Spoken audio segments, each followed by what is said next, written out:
Muy buenos días, amigos de MOL TV. Un nuevo martes y nuevamente Mirada Política, esta vez con un invitado muy especial, obviamente para hablar de contingencia, pero también para hablar de un libro que él escribió, que lanzó hace poco, que se llama El último romántico, el pensamiento de Mario Góngora. Un libro que increíblemente, a pesar de hablar de una figura del siglo XX, es muy vigente en la discusión actual, especialmente en la discusión constitucional.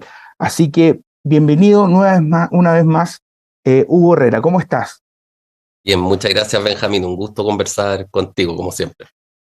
Bueno, el libro versa sobre esta figura que yo no sabía, siempre había asociado que era evidentemente abogado, historiador principalmente, pero un hombre que fue filósofo, que reflexionó sobre el arte y la religión, un intelectual muy completo en definitiva, pero uno de los temas más importantes es su visión sobre la construcción del Estado.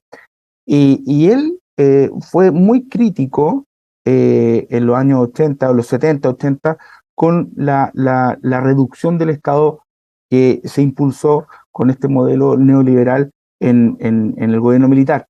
Eh, Ese debate del Estado reducido sigue muy vigente hoy en día, como comentaba, y es parte de la discusión constitucional.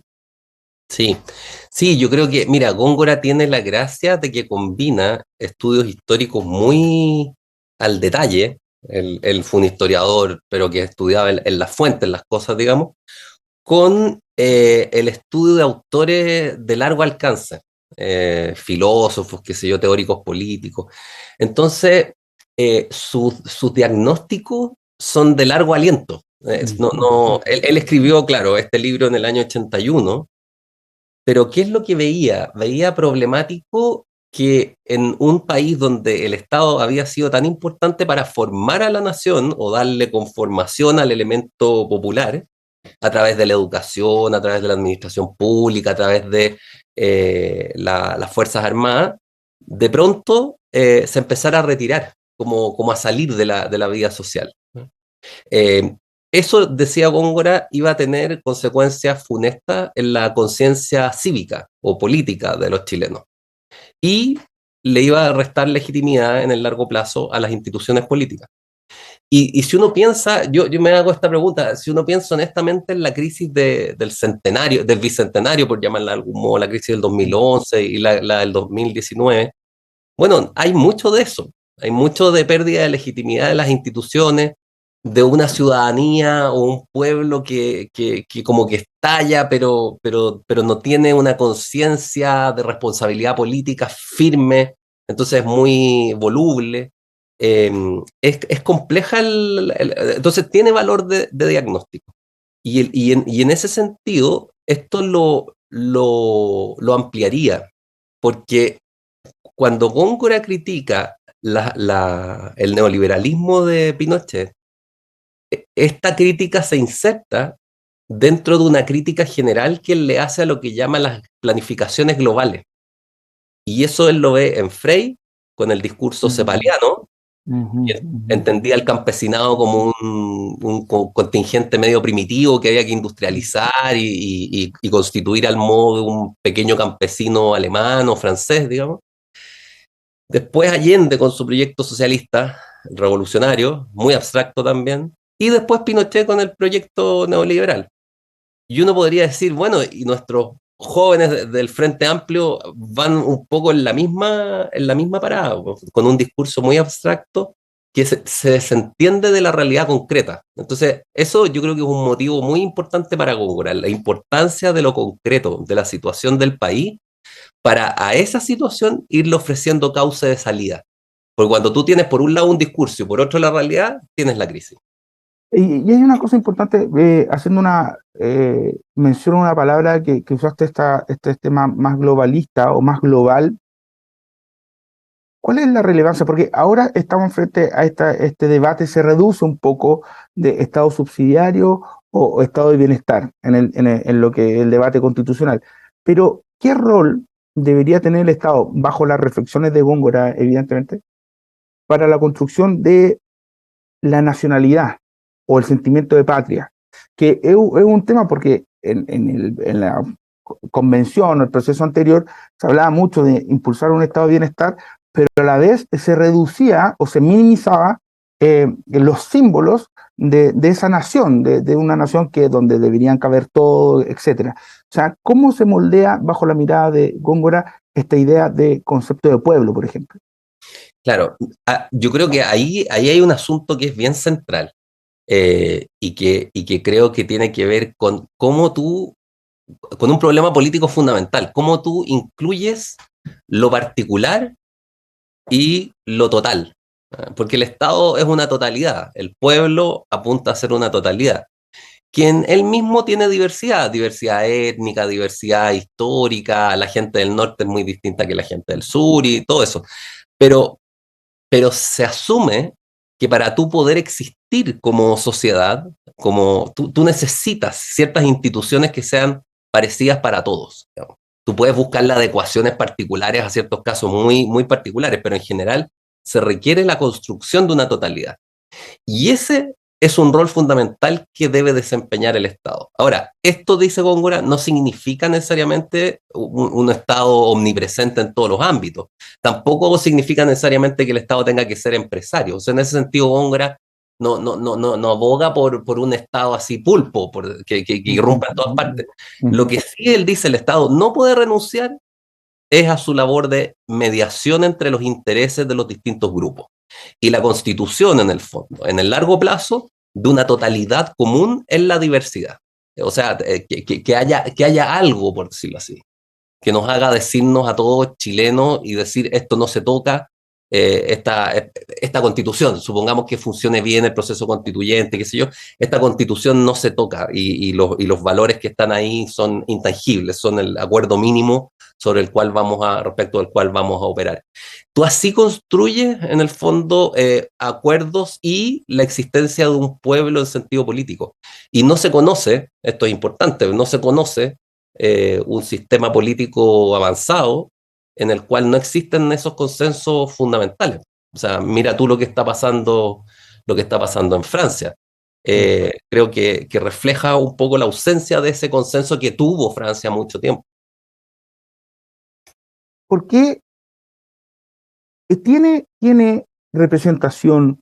O sea, sabemos que la intelectualidad a veces no está siempre vinculada a los partidos políticos, es una cosa que es casi transversal, Claro. pero ¿está el pensamiento de Mario Góngora representado en algún partido político? Porque uno a priori podría pensar justamente en Renovación Nacional, pero no necesariamente así. Es más, Renovación Nacional está aliado con el gremialismo, que el gremialismo defiende justamente o está asociado al neoliberalismo. Entonces, ¿dónde podemos encontrar el pensamiento de Góngora en términos políticos?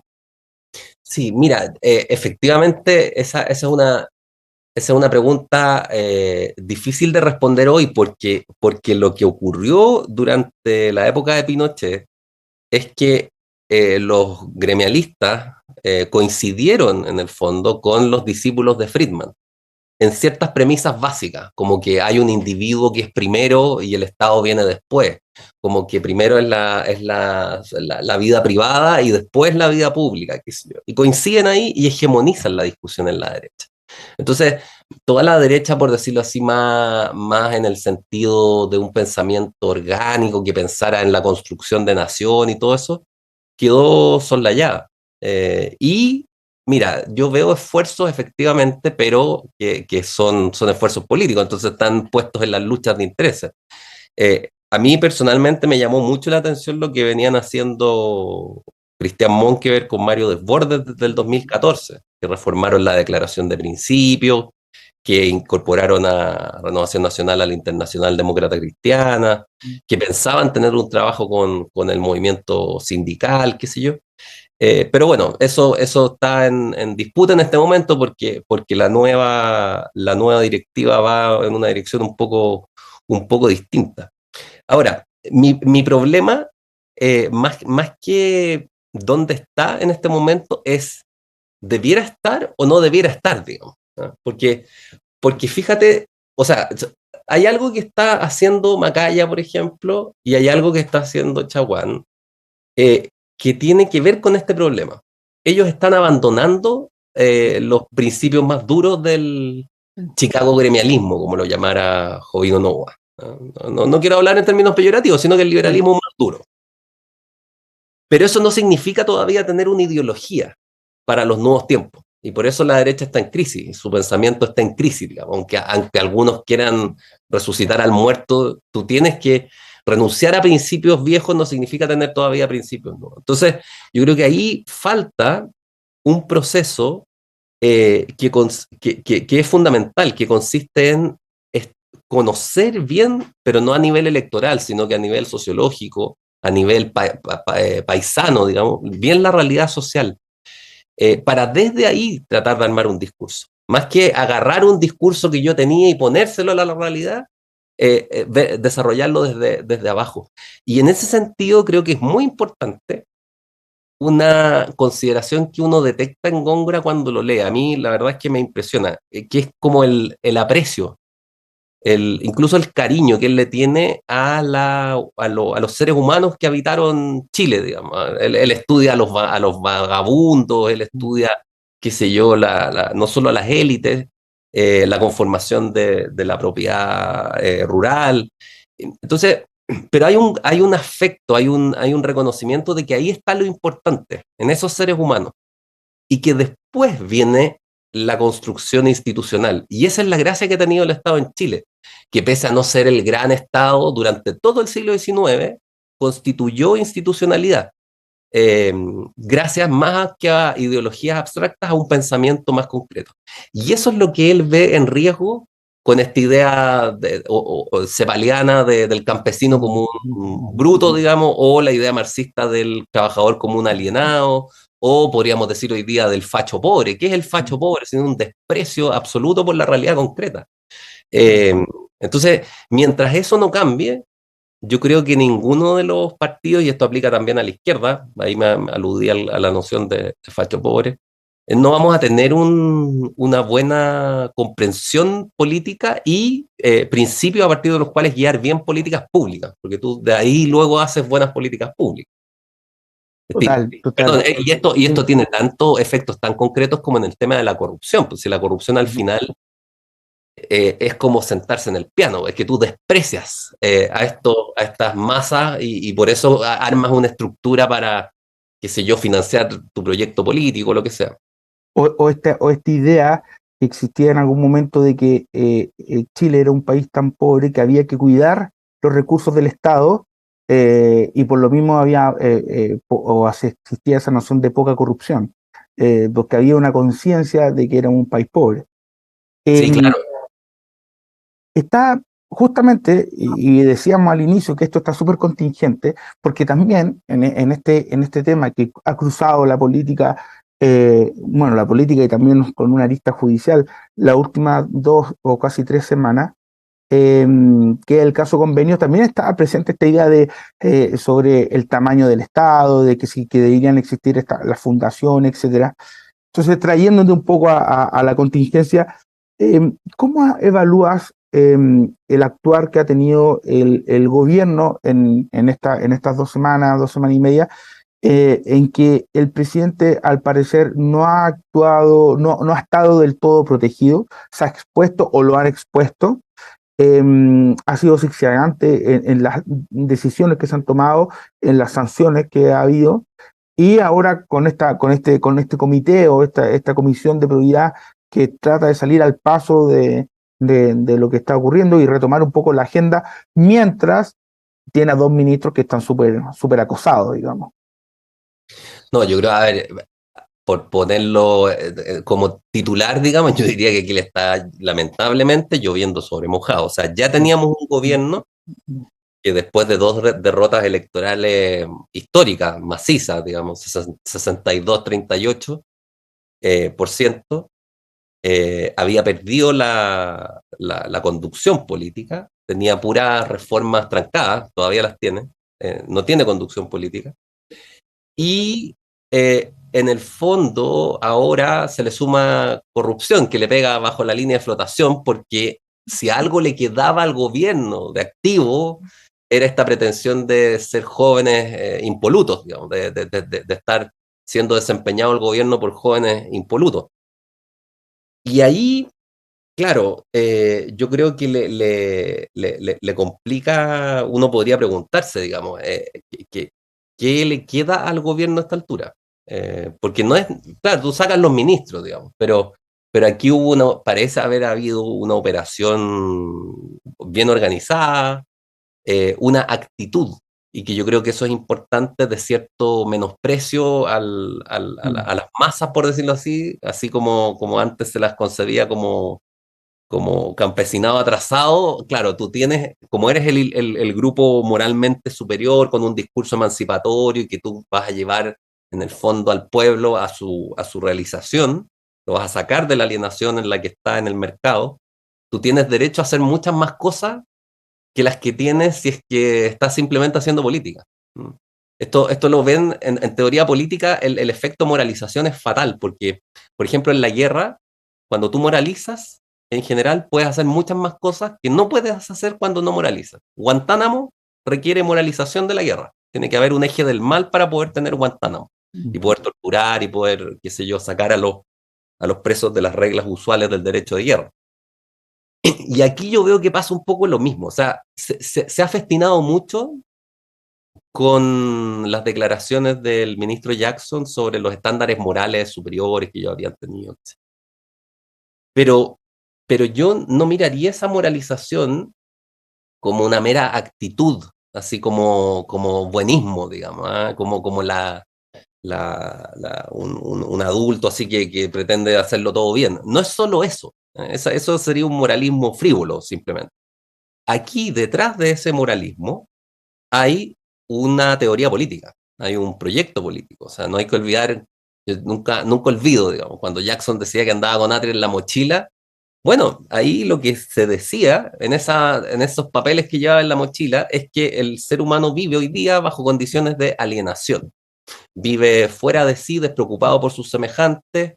eh, el mercado es el mundo de Caín, y la emancipación, la plenitud humana se va a lograr prohibiendo el mercado en ámbitos completos de la vida social y alterándole las conciencias a los individuos para convertirlos en estrictamente generosos. Ese día tú tienes el comunismo, ese día llegó el comunismo, cuando los individuos sean estrictamente generosos.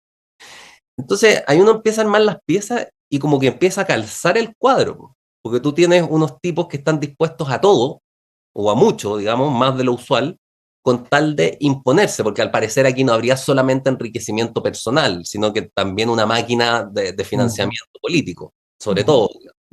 Entonces, claro, si tu objetivo es la redención del mundo, tú puedes armar fundaciones para capacitar a los cuadros que van a emancipar al proletariado y al pueblo alienado. Entonces, creo que a eso hay que ponerle ojo, porque yo creo que esto le pega además en un muy mal momento al gobierno, porque al presidente Boric uno lo veía en una tensión interna entre este moralismo del Boric de primera vuelta, por decir algo, y el realismo del Boric presidente, ¿ah? Que quería hacer consensos, qué sé yo, reformas acordadas. Eh, el giro se estaba dando, pero yo no sé si esto lo interrumpe o qué va a producir. Claro, los grandes políticos son los que en momentos tan complejos como estos se hacen grandes, pero Pero, por ejemplo, a pesar de todo, eh, parece que toda esta crisis, que muchos han comparado como el caso Cabal de Bachelet, igual son paralelos que no son exactos, porque al final el caso que más, o sea, afectó mediáticamente fue el caso Cabal, pero el que realmente políticamente pudo haber liquidado el gobierno de Bachelet fue el caso de SQM. Eh, pero más allá de eso, el respaldo en las encuestas para el presidente sigue en un rango, y no ha bajado. O sea, ese apoyo duro no se ha visto mermado con toda esta crisis, de entre un 25 y un 28%. Eh, puede aguantar el presidente, eh, eh, sin que caiga más en las encuestas, sin que se complique más su gobierno. Y esto lo uno también con la figura de Giorgio Jackson, porque hoy día en la mañana pedían senadores de oposición que saliera para descomprimir el gobierno, Sabemos que desde el socialismo democrático también tiene enemigos muy fuertes que lo han criticado, y él, pese a no estar implicado directamente en los casos como sí pueda estar el Minbu, eh, tiene un tema justamente moral y político que es clave, considerando que es el líder de Revolución Democrática. Sí, mira, a ver, yo creo que un asunto que creo que es importante despejarlo es que un 28 o un 30%, o pongámosle en momentos optimistas, digamos, un 35% hoy es muy distinto que un 35% o un 25% de Piñera. Cuando tú tenías voto voluntario, un 25% significa en las votaciones un 50%, podía significar, digamos, porque es el voto duro, el que ya en los momentos más difíciles está contigo va a ir a votar, esa es una parte importante. Pero en cambio ahora cuando tú tienes voto obligatorio, el 30, aunque sea un 35, se va a quedar en un 35. No va a subir, quizás al 38, como está sucediendo. Pero tú ya tienes dos elecciones en las que la izquierda está chantada, por decirlo así, en el 38. Entonces, ¿cómo reviertes eso? Tú tienes que aspirar en el contexto actual de régimen electoral, tú tienes que aspirar al 50. Es otra la lógica. Y eso a mí me parece que no lo han entendido todavía. Porque una cosa es que tu gobierno aguante, que no caiga así como de la rúa en Argentina. Yo creo que eso es más difícil que pase en Chile. Pero otra cosa muy distinta es que tu gobierno no sea un desastre políticamente, porque vienen las elecciones municipales, vienen las elecciones parlamentarias, y cuál va a ser el legado, así como se hablaba de Bachelet y de Piñera. ¿Cuál va a ser el legado de este gobierno? ¿Va a ser un interludio entre gobiernos de derecha? No sería bueno tampoco algo así. Sería bueno que viniera un gobierno de derecha o de centro derecha, pero haciendo una renovación ideológica. Yo creo que eso es lo que le falta a todos los sectores, y ese es el problema. Y lo otro que haría una distinción, porque tú tienes razón, o sea, esto es análogo en muchos sentidos a SQM y a Cabal. Pero yo creo que el problema de Bachelet, Sokimich, Bachelet Cabal, es si uno lo pudiera calificar así con beneficio de inventario. Si es que había delitos, lo que había ahí era corrupción normal, usual. La corrupción que puede haber en cualquier país por tipos que quieren apropiarse del dinero ajeno nomás, no hay, o financiar campañas con recursos de empresarios que les dan a todos en la práctica. Es como el gran empresariado en Chile. Hay muchos grandes empresarios que le donan a muchos partidos. Pero en cambio lo que tenemos ahora es corrupción ideológica, ¿no? O justificada ideológicamente. Esto se parece mucho más, yo diría, ¿sabes a qué? A Penta. En Penta tú tenías unos empresarios orgánicos, por decirlo así. Ellos le donaban solamente a sus partidos, a su gente, digamos, a la UDI o a Renovación, a alguna gente que comulgara con su visión de mundo. Era un empresariado ideológicamente motivado. Que porque se creían iluminados, por decirlo así, con el credo neoliberal, se sentían justificados para hacer eso, porque eso permitía mantener a Chile por el buen camino. Entonces tú estás dispuesto a corromperte o asumir ciertos costos, podrías decir, por llevar a Chile por el buen camino. Eso no es lo que pasa en la época con lo de SQM. Y ahora, en cambio, tú tienes algo muy parecido. O sea, tú estás dispuesto a romper las reglas con tal de zafar. Estamos tan mal, está tan mal, tan alienado el país de consumistas y fachos pobres, digamos, que hay que cambiar las estructuras del poder, y lo que tenemos a mano en este momento son las fundaciones. Entonces vamos armando fundaciones y financiando la operación a gran escala. Entonces yo creo que ahí hay un problema de la ideología, digamos. A mí me carga esto de hablar de ideología porque siempre hay ideología. Si el tema es si la ideología es muy doctrinaria, muy abstracta o más concreta. Y lo que tenemos tanto en el neoliberalismo cuanto en el discurso académico frente amplista son ideologías muy doctrinarias. Oye, y a propósito, justamente, más allá bueno, del presidente, ¿Revolución Democrática sale de esta o no? Porque hay partidos que han logrado sortear. En la semana pasada escuchaba que alguien decía que si esto le hubiese pasado al Partido Comunista, al Partido Socialista, que son colectividades con 100 años de historia, tienen bueno, una historia, una capacidad como para poder salir adelante pese a estar en el ojo del huracán y tener que eventualmente reinventarse o revisarse completamente. Pero un partido joven, un partido de 10 años, un partido que es oficialismo, tiene la capacidad como para salir de esta. Lo digo también, por ejemplo, con lo preocupados que están los alcaldes que tienen que enfrentar una elección municipal el próximo año, y que son los que más han presionado, por ejemplo, para apartar a Catalina Pérez de la primera línea y, bueno, suspenderla, etcétera. Sí, a ver, yo creo que efectivamente es difícil es más difícil recomponer un partido cuando tú tienes poca historia, pero sobre todo cuando es un partido tan de superestructuras. O sea, yo me preguntaría cuál es la militancia real que tienen estos partidos. ¿Cuántas dirigencias de base, cuántos, no sé, gente de juntas de vecinos, de sindicatos son de Revolución Democrática? ¿O acaso no están más bien en ciertas universidades de élite como la Chile y en Londres haciendo posgrados algunos o volviendo de sus posgrados en Inglaterra?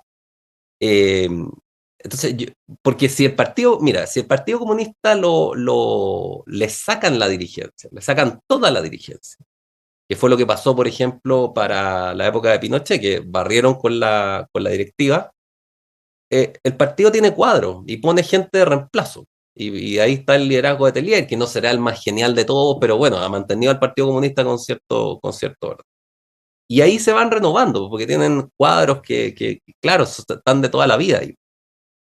Pero en esta otra operación, donde tenemos en el fondo jóvenes que fueron dirigentes universitarios y de ahí pasaron a diputados y de ahí pasaron qué sé yo, al gobierno, sin experiencia de nuevo, sin experiencia de la calle, sin experiencia cotidiana, pedestre. Sobre todo, además, con una estructura muy santiaguina. En Santiago se hace difícil una política más concreta por la segregación, porque tú no ves al que estás gobernando. Las élites no ven a los que están gobernando. Van a hacer campaña, por cierto, pero eso era lo que pasaba, no sé, pues, cuando estaba la oligarquía parlamentaria que representaban formalmente, pero no era realmente una representación de fondo de los nuevos grupos que emergían socialmente, y por eso vino la crisis del centenario. Entonces, yo creo que ahora hay que sumarle eso, o sea, tú tienes segregación, tienes un partido muy doctrinario, muy joven y de pocos cuadros. Entonces, ¿cómo se va eso a reformar? Más aún, a mí algo que me ha sorprendido es la poca cantidad de gente que tienen los partidos del Frente Amplio. Porque al poco tiempo tuvieron que reemplazar no con cuadros de ellos, sino con cuadros de la concertación. Se tuvieron que comer todo lo que dijeron y poner gente de la concertación, en principio porque había que complementar y ampliar el marco ideológico, pero también porque no tenían gente competente. Entonces, la veo difícil. Yo creo que lo que debiera tender a ocurrir es que se produzca una especie de integración entre los cuadros de la ex concertación y los que tengan más realismo político de esta gente del Frente Amplio. Y Más se, aún, perdón, sí, no, sí era para agregar que se complica mucho, mucho más el tema de los cuadros, porque además algunos de ellos estaban o participaban en las fundaciones ahora cuestionadas, y que claro, puede que no tengan ningún problema judicial, pero van a quedar marcados en el futuro, o en el mediano plazo al menos, de haber participado en estas fundaciones que recibían dinero, etcétera. claro, se estaban enquistando en el fondo en estas fundaciones con esta figura jurídica que habían encontrado al parecer. Entonces, sí, yo lo veo complejo. Yo creo que la rearticulación me parece que va a venir por lo otro, por una vinculación con la exconcertación. Eh, no con todos, por supuesto, si hay una generación que se está jubilando ahí, pero no sé, pues yo veo a la Carolina Toá súper bien posicionada hoy día, mucho mejor que mucha gente del Frente Amplio, digamos. Y eso, en cierto modo, es un fracaso para el Frente Amplio, por lo menos para el proyecto original del Frente Amplio. Y la comisión que nombraron ayer, ¿sirve? Tiene pocos días, son 45 días, Carlos Gajardo, que desde el día uno estaba abogando por que existiera una instancia de revisión, una comisión tipo Engel, dijo que era poco ambiciosa. Sí, yo creo que tú cuando tienes este tipo de problemas, conviene demorarse un poco más y ampliar más el asunto, darle... Hay toda una parte ritual que tiene que es importante en la acción del Estado. O sea, tú tienes que demorarte un poco, porque si andas dando manotazos atarantados, digamos, eso no sirve. Porque estamos ante algo grave. O sea, hay que convenir en que cuando tú hablas de corrupción a esa escala, con esas cantidades de dinero, con gente tan del riñón del Frente Amplio involucrada, entonces tú tienes una crisis grave.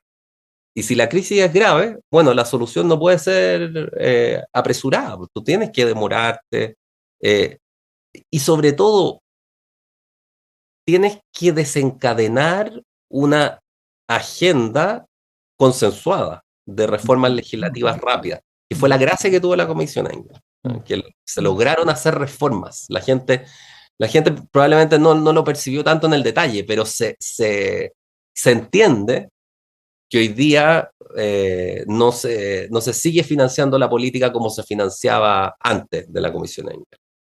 A lo mejor te entregan maletines, voy a ser cínico, digamos, Sí. maletines con dinero, pero eso, bueno, pero algo por lo menos del sistema fue abolido. Entonces, si esta comisión no llega a resultados parecidos, va a ser como la comisión que armó Bachelet para los pingüinos.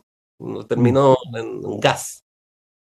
Eh, un tema que sacó a la moneda de esta crisis ayer y que probablemente va a seguir hoy día y los próximos días, es la crítica de las organizaciones de derechos humanos, de partidos de apruebo de dignidad e incluso algunos parlamentarios del Partido Socialista, que pidieron la renuncia de Patricio Fernández, el coordinador de la moneda, el coordinador presidencial, perdón, para la conmemoración de los 50 años del golpe de Estado. Es importante el tema presidencial porque fue designado por el presidente Boric. Y está en una situación súper, súper compleja. Y al final, un tema que a priori podía complicar a la oposición o que generalmente saca a la oposición al pizarrón, se están transformando en un tema que no une al oficialismo. Sí, mira, yo creo que el oficialismo, sobre todo con el tema de Allende, está en un problema.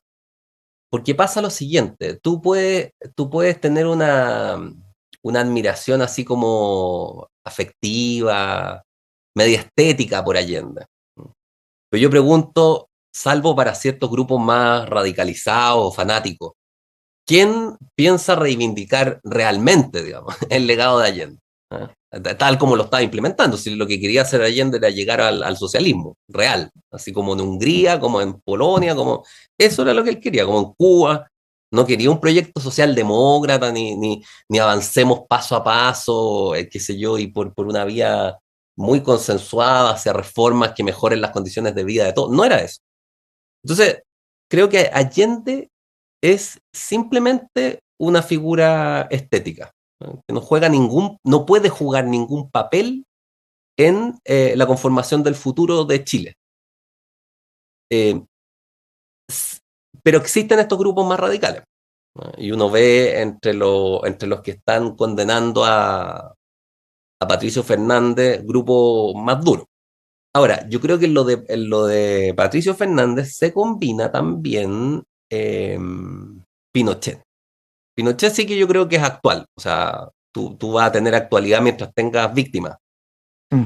Eh, y más allá, perdón, y además en el caso de Pinochet tú tienes un proyecto político que en grandes pedazos sigue vigente. Mm. Entonces, ahí sí yo creo que el asunto se transforma en una discusión, ahí estamos frente a un pasado que define el presente. Mm. Todos los pasados definen el presente, pero el estatuto que tenía Allende hace 30 años atrás es muy distinto que el que tiene hoy día.